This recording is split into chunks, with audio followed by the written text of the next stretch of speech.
Evet abi, bu arada ben size bir yayının başında, şimdi çok ilginç. Bugün sabah böyle 3.30 gibi kalktım Özgün. Çok sıcak, çok nemli bir hava İzmir'de var. Hala sıcak. Ya kapalı ama çok sıcak bir hava.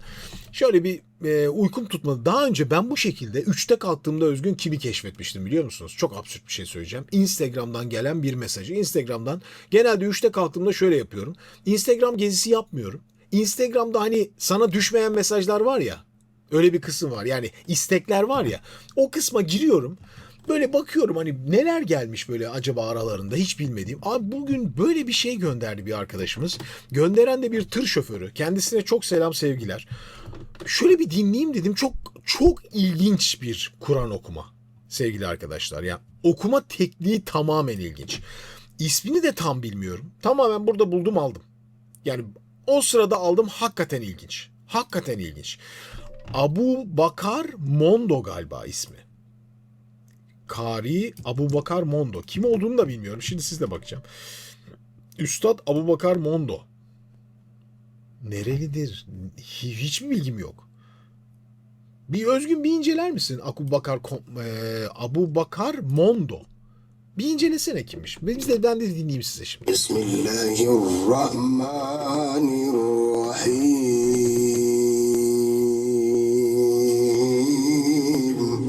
Gözleri görmüyor. Amavi okuyucu. Mesela şimdi hazır Zeynep Avcı'dan geçmişken inanılmaz hışırtılı geliyor ses değil mi? İnanılmaz hışırtılı. Abi bazı şeyler çok acayip bir genetik faktör de taşıyor. Genelde o duyduğunuz gospel şarkıcılarının o gırtlak sesleri var ya, böyle hışırtıyla gelen, özellikle caz şarkıcıların. O alt renkler bakın nasıl kullanılmış.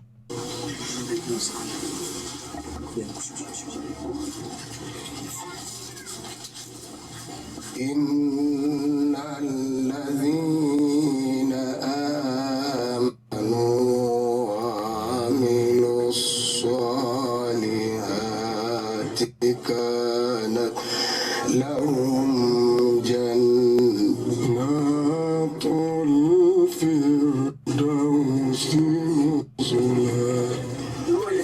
Bakın çok fazla nefes alıyor. Bilmiyorum, belki Kur'an-ı Kerim okuma üslubu açısından yanlıştır. Fakat 3 tane ayrı ses kullandı gördüğünüz gibi. 3 farklı. Benim en çok ilgimi bu çekti sabah işte. Ya bir anda böyle parlak önde girdi, sonra değiştirdi, sonra tamamen gırtlağı aldı. Devamı.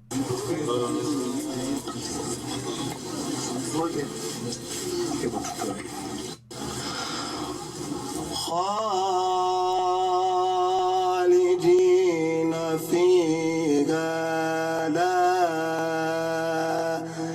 yebğûne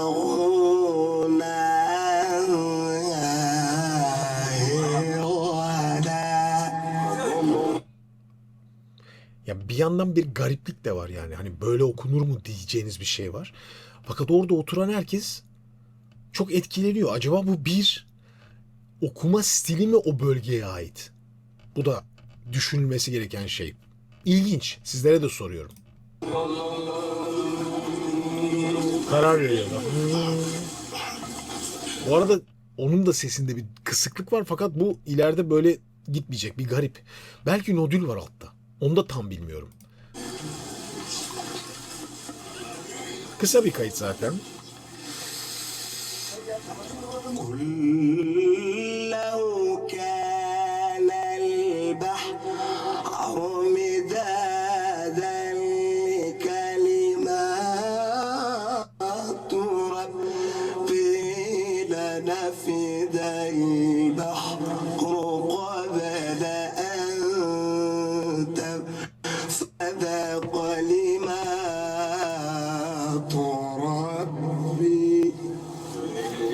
Çok nefes alıyor gördüğünüz gibi, sürekli nefes alıyor. Bence onlardan bir tanesi de şu. Okuyuş stili içinde o nodülün olduğu bölgeye değdirmemek için sürekli genişlik sağlayıp başka bir yere. Bence kesin nodül var altta. Ama garip bir kısıklık var. Bir yandan da farklı şekillerde kullanarak bunu geçiştiriyor. O da ilginç. O stiller mesela neye ait stiller? Az sonra çok şaşıracaksınız ama. Tayyip.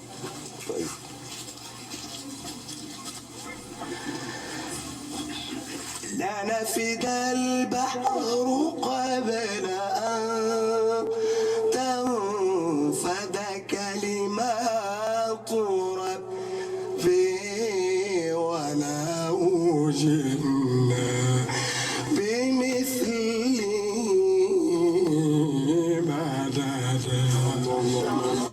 hiç böyle alt sesler duymamışsınızdır. Bir caz gibi. Çok kök işte yani. Bu da mesela kök. Bu kökün Amerika'ya geçtikten sonraki oluşumu, gelişimi, bugünün caz, bugünün gospel, birçok şeyinin köklerini oluşturan stil aslında bu. Sadece nodülle de ilgili bir şey değil bence. Hala bunun benzer bölgelerde bulunabiliyor olması, bu stilin yaşıyor olması da çok farklı. İnsanlık tarihi açısından da farklı. Bismillahirrahmanirrahim.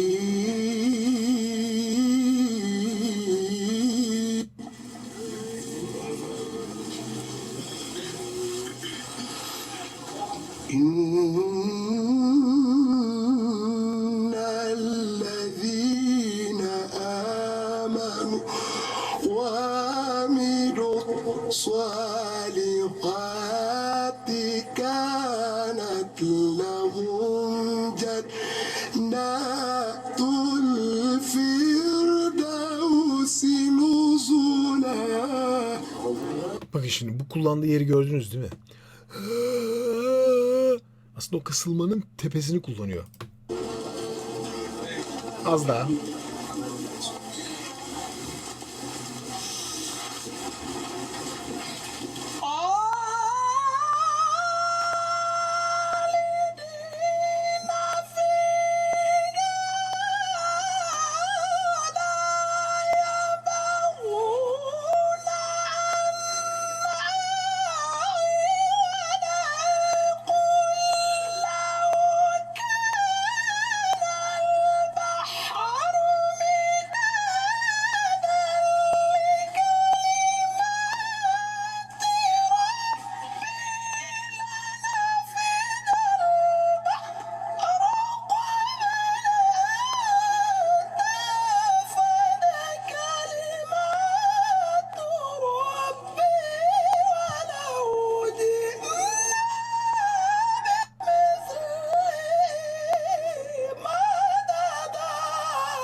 Gördünüz mü? Bozkurt 19. Siz gönderdiniz değil mi? Tır. Çok selamlar. Evet. Ya şimdi ilginç. Nefes alma bitti. Tamamı arkadaşlar. Bakın tamamı kafa sesi. Tamamı. Alt renklerinin hepsi bir koyu bariton gibiydi. Böyle falan kullanıyordu. Öylesine uçuk bir kafa rengi geliştirmiş ki en alttan 3. oktava çıktı bir anda. 3 oktav yukarı çıkarak yaptı bunu. Yani böyle bir okumayı ben daha önce duymamıştım. Çok ilginç. Farklı geldi. İsterseniz o bölümü bir kere daha dinleyin. Çünkü tek nefes okuyor. Tam nerede başlıyor? Sanırım şurada başlıyor.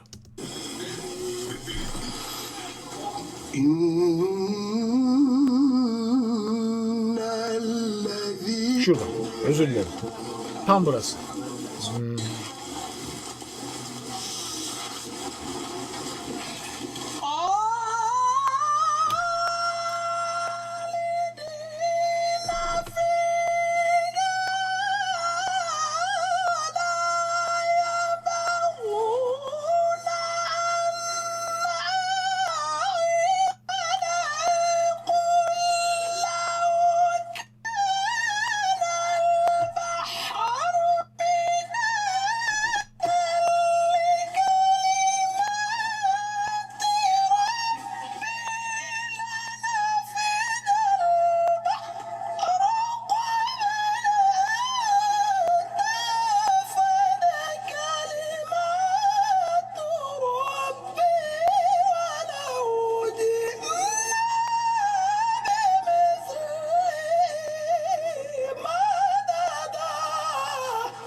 Çok acayip değil mi? Ha, bakın güzelliği değilliği tartışılır. Onun için size dinletmedim onu. Çünkü hani bu güzel mi değil mi bunun için size dinletmiyorum. Şimdi bu nedir biliyor musunuz arkadaşlar? Çok ilginç bir şey söyleyeceğim size. Şimdi bu okuyucu çocukluğunda bu şekilde okuyormuş. Bu sonda duyduğunuz şekilde. Hayatı boyunca Yani ergenlik dönemindeki o mutasyondan sonra ses kalınlaşması Blue çağından sonra ses kalınlaşmış. Bakın ben size söylüyorum.